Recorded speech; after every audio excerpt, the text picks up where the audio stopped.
Assalamualaikum warahmatullahi wabarakatuh, sahabat Air Movie. Melanjutkan dari episode sebelumnya, hari itu di perkemahan Oktembe, Alcicek berkata kepada suaminya, "Apakah Osman Bey sangat marah?" Dan Aktemur menjawab, "Dia tidak hanya marah, Alcicek. Dia mengeluarkanku dari dewan tertinggi. Dia menendangku keluar dari dewan tertinggi di antara semua Bey dan Alpen." Bengki yang sedari tadi berada di balik pintu mendengarkan semuanya, menghampiri Aktemur seraya bertanya, "Apa yang kau bicarakan, Aktemur?" Dan Aktemur menjawab, "Pamanku menuduhku mengabaikan tugasku. Dia bahkan tidak membiarkanku berbicara." Mendengar ini Bengki mengatakan, "Jangan menundukkan kepalamu. Jika pamanmu tidak mendukungmu, aku yang akan mendukungmu, nak. Suku Kargin bersamamu." Lalu Aktemur mengatakan, "Aku tahu itu, Ibu. Aku tidak akan mengecewakanmu." Dan Bengki mengatakan, "Ini bukan waktunya untuk berhenti. Aku telah berjanji kepada para Bey dari Kargin sebelum kau duduk di kursi." Mendengar ini Alcicek bertanya, "Janji apa?" Dan Bengki menjawab, "Karena kita memiliki seseorang di kursi, sekarang saatnya untuk membalaskan dendam atas kematian Oktem dan Alpen kita. Aku bilang bahwa kita akan mengambil Marmaracik dari tangan kafir Sinaiman itu. Alcicek, dia telah membunuh Alpen kita.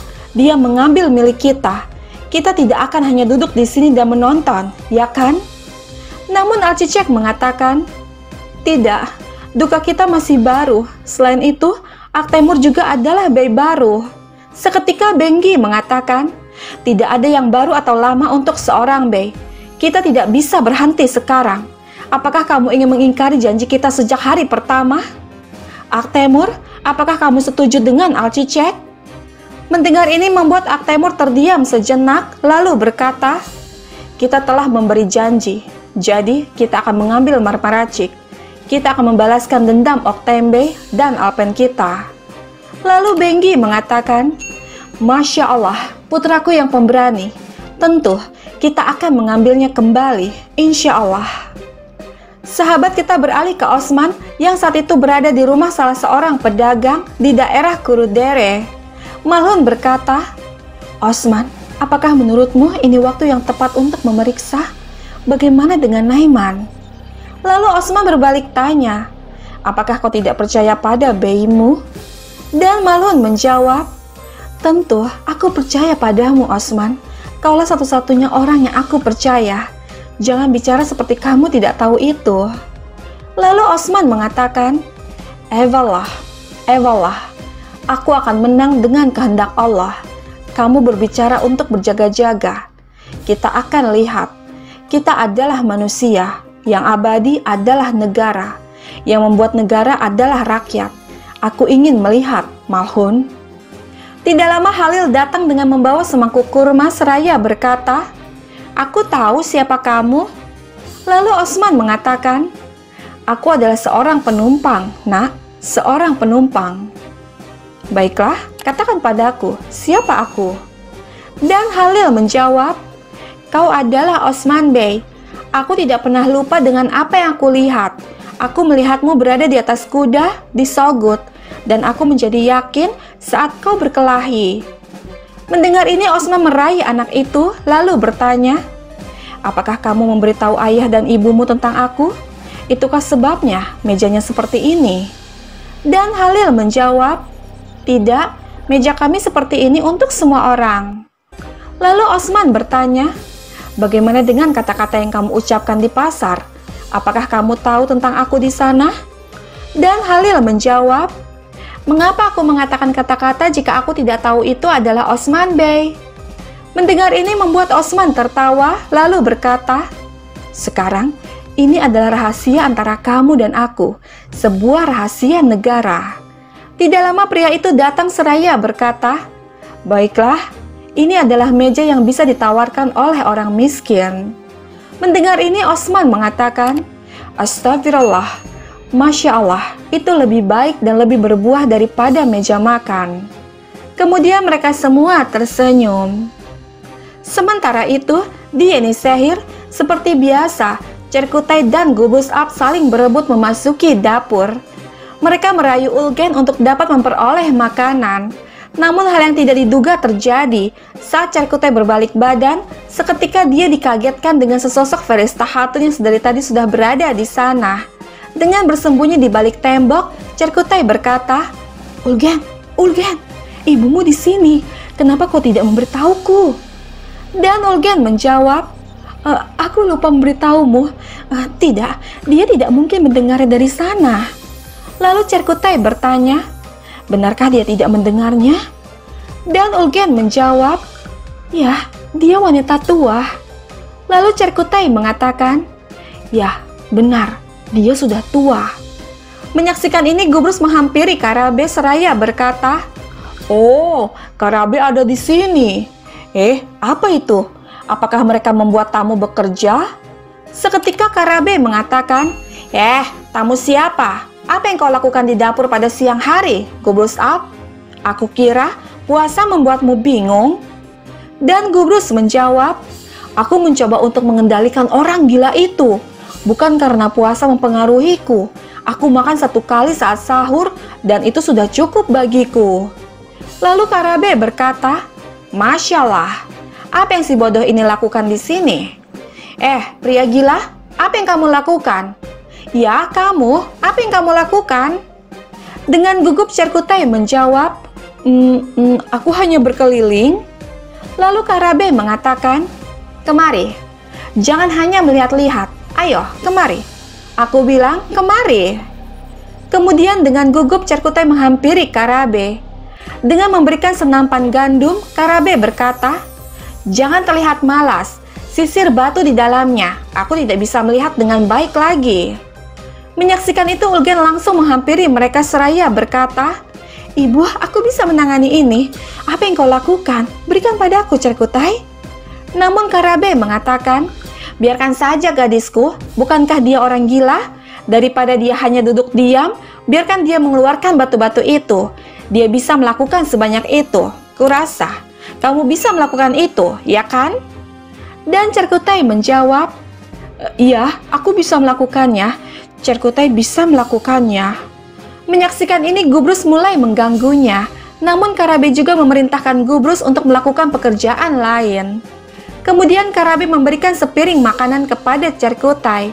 Seketika Cerkutai menolaknya seraya berkata, "Tidak, aku puasa. Aku sedang berpuasa." Namun Karabe mengatakan, "Tidak, sejak kapan orang gila berpuasa? Ayo, makanlah ini." Namun Cerkutai menolaknya dan pergi meninggalkan dapur. Kemudian Karabe berkata kepada putrinya, "Ulgen, mengapa orang gila ini mengikutimu kemana-mana? Dia membawakanmu kain merah. Dia juga..." Tidak ingin menjawab pertanyaan ibunya, Ulgen pun langsung bergegas untuk memeriksa makanan. Kemudian Karabe berkata, "Kau mencoba untuk membodohiku, hah? Aku tahu segalanya. Ingat, kau akan membayar untuk ini. Siapa kau mencoba untuk membodohi Karabe? Aku sudah menjalani semua yang kau alami sekarang." Sahabat kita beralih lagi ke Osman. Setelah mendengar azan berkumandang, mereka pun langsung membatalkan puasa mereka. Dengan mengucapkan basmalah, mereka menyantap makanan tersebut dengan lahap. Kemudian Osman berkata, "Semoga Allah memberkatimu, Ali Aga. Kamu seharusnya tidak menyiapkan meja seperti itu di antara semua kesulitan ini." Lalu pria itu berkata, "Apa yang dikatakan Hazrat Rasulullah, jika seorang muslim memenuhi seseorang muslim yang kelaparan, Allah memenuhi orang itu dengan buah-buahan di surganya. Kami sudah kehilangan harapan kami di dunia ini, Beim. Cukup bagi kami untuk memiliki buah di akhirat." Mendengar ini, Osman mengatakan, Evalah, tapi jangan menyerah pada dunia ini dan berpegang pada buah akhirat. Kamu memiliki seorang putra seperti baja bersamamu. Masa depan adalah milik mereka. Jangan pergi tanpa meninggalkan mereka pohon yang ditanam.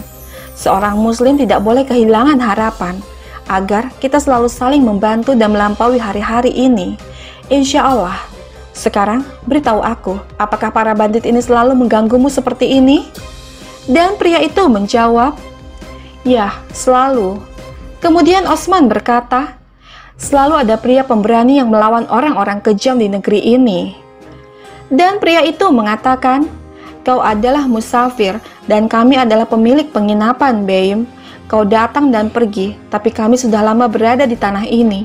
Jadi, jika kami tersenyum 1 hari, kami menangis selama 3 hari. Mendengar ini, Malun berkata, Aliaga, kamu lebih tahu. Tapi, bagaimana jika air matamu menyirami pohon pesawat yang akan diwariskan kepada anak-anakmu? Mungkin si pemberani itu adalah anakmu? Dan pria itu mengatakan, kami tidak mengerti kata-kata dengan arti rahasia, Nyonya, tetapi kau mengatakan bahwa ada berkah dalam penderitaan kami. Kemudian Osman berkata, Aliaga, aku dapat melihat bahwa barang-barangmu hilang. Dan pria itu mengatakan, aku tidak bisa mengatakannya saat kita sedang bersama dengan pandai besi. Koinnya tidak cukup untuk sewa, jadi kami saling membantu. Mendengar ini Osman mengatakan, selama kalian saling mendukung, insya Allah kita tidak akan kalah. Kemudian mereka tersenyum.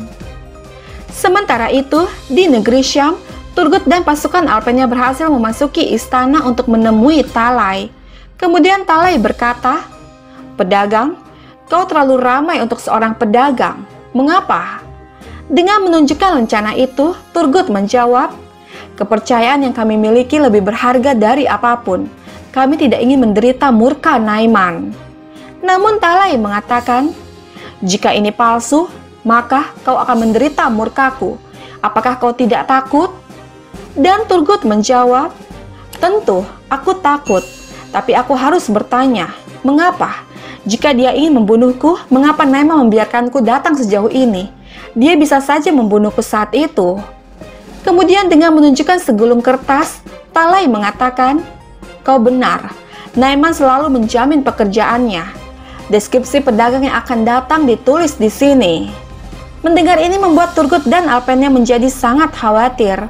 Dan saat Talai hendak membuka surat itu, seketika Turgut menahannya seraya berkata, tapi Naiman bilang 1 batang emas sudah cukup, benar kan? Dan Talai menjawab, itu tidak cukup. Dengan kesal, Turgut berkata, itu cukup, pastinya.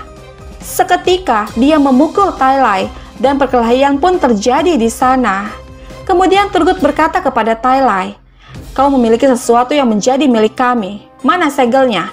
Aku tidak akan bertanya lagi, di mana segel Genghis Khan? Namun Talai menjawab, bahkan jika kau membunuhku, aku tidak akan memberitahumu.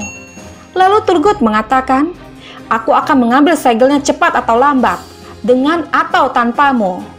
Tidak lama seorang pria datang, kemudian dengan sekejap Turgut membunuh Talai tepat di hadapan pria tersebut.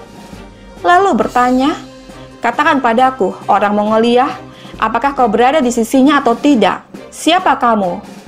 Dan pria itu menjawab, aku di sini atas nama Ghazan-Han. Siapa kamu? Dan Turgut mengatakan, kau berbicara dengan Turgut Bey, Komandan Osman Bey yang merupakan penguasa perbatasan. Kemudian pria itu berkata, Sultan Aladin mengirim surat ke Ghazan-Han. Dia menyebut Osman Bey dan orang-orangmu yang ada di tanah kami. Dia juga mengatakan bahwa Talai dan Naiman akan memberontak. Jadi aku datang ke sini untuk melihatnya sendiri. Dan sepertinya dia mengatakan yang sebenarnya. Mendengar ini Turgut mengatakan, itu berarti Bala Hatun mencapai tugasnya. Bagus. Jika kau mengatakan yang sebenarnya, sekarang kita memiliki tugas. Kami membutuhkan segel Genghis Khan. Lalu pria itu mengatakan, dia adalah orang Mongolia. Tidak butuh waktu lama untuk menemukan apa yang dia sembunyikan.